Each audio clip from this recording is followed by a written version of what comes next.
हूँ भाई, आ रही हूँ ना। गेट बजा बजा के काम दर्द कर दिए मेरे। आ गई। हाँ खराब कर रखा है सच्ची। कौन है ऐसे बजा बजा के दिमाग खराब करते? खुलता नहीं है क्या आपसे गेट? तू कहाँ से आ गई इस टाइम? मेरा ना दिमाग बहुत खराब है मम्मी। ओ ना गले में चुन्नी ना चूड़ियां ना कुछ। क्या करके आई है? मुझे नहीं पता क्या। मेरी सुन तो ले बात। मुझे क्या कुछ नहीं जा रही है अंदर? नहीं, एक बात तुझे बताओ। शर्म नहीं आती? तू ऐसे आ रही है पागलों की तरफ। अपना हाल देखा है तूने? आपको हाल दिख रहा है, मेरा हुलिया दिख रहा है। गर्मी में लड़की आई है, कम से कम पानी तो पूछ लो। दे दूंगी पानी पूनी भी। मम्मी मैंने बोल दिया, मैं आज के बाद उस घर में कदम नहीं रखूंगी। मैं नहीं रह सकती उस जैसे आदमी के साथ। आपने मेरी कहाँ शादी कर दी है मम्मी? मेरा ना सिर फटने लगा और मैंने तो उसके बहन वाले को भी फोन कर दिया। ख्वाहिश अब सीधा यहीं आएगी और हम यहीं रहेंगे, मैं नहीं जाऊंगी।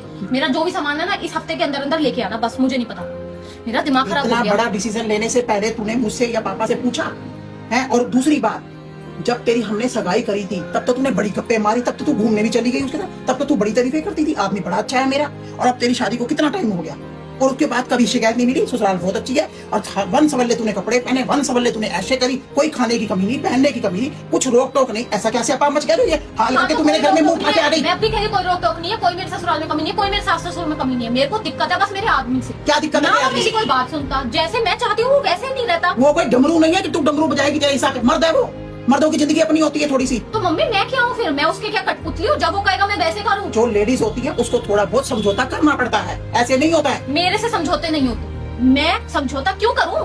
मैं उसके घर में गई हूँ, उससे ये तक तो होता नहीं है कि वो टाइम दे मेरे को, तो मैं क्या कर लूँ? है मैं वहाँ पे नौकरी भी करूँ, सारा दिन की थकी भी आके काम करूँ, सब कुछ करूँ, उसके बाद मैं उसके बाद जब अगर मेरा ये तो झूठ बोलियो मत कि तू काम करती है।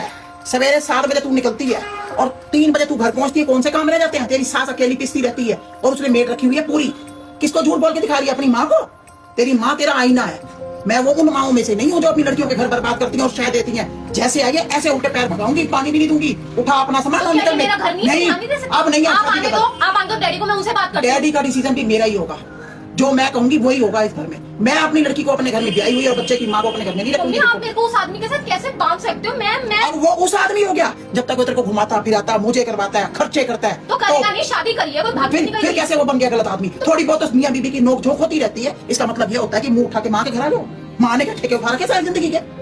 लोगों के समाज में मैंने रहना भी है, दुनिया को जवाब भी देने हैं। तो आपने जो अगर दिक्कत कोई परेशानी होगी तो बेटी कहाँ जाएगी? बात करके होती है बातें, बात करके बात होती है। ये नहीं होता कि मुंह उठा के बैग उठा के आ जाओ बिना चुनी लिए, करना हाथों में कुछ ना, माथे पे बिंदी ना, कुछ ना लेना देना। आदमी की दुश्मन बन गई चाहे वो लड़का। मेरा कुछ नहीं लगता पर तेरा तो लगता है। तेरा तो बच्चे का बाप है। उस बच्ची के जिंदगी के बारे में सोच, जिस बच्ची की जिंदगी तुम दोनों से जुड़ी हुई है। उसका स्कूल के पैसे अभी ताजे ताजे भरे हैं। मैं ना पढ़ी लिखी हूँ, गवार नहीं हूँ, ठीक है ना? नौकरी कर लूंगी, अपने बच्चों को पाल लूंगी और पढ़ा भी लूंगी और मेरी बात कर लूंगी। पढ़े लिखे होने का क्या मतलब होता है? पढ़े लिखे होने का क्या मतलब है कि अपने अंदर ईगो भर लो? तो पढ़े लिखे होने का मतलब ये होता है कि अपनी सेल्फ रिस्पेक्ट पे उंगली मत उठने दो। पर ईगो नहीं अच्छी लगती किसी भी मर्द को। औरत के अंदर ईगो नहीं आनी चाहिए। तेरी माँ ने सारी जिंदगी तेरे बाप के साथ काटी है पर मैंने ईगो नहीं करी। हाँ अपनी सेल्फ रिस्पेक्ट पे कभी नहीं क्यों झुकूं? हर बार मैं ही क्यों झुकूं? इसमें झुकना क्या होता है?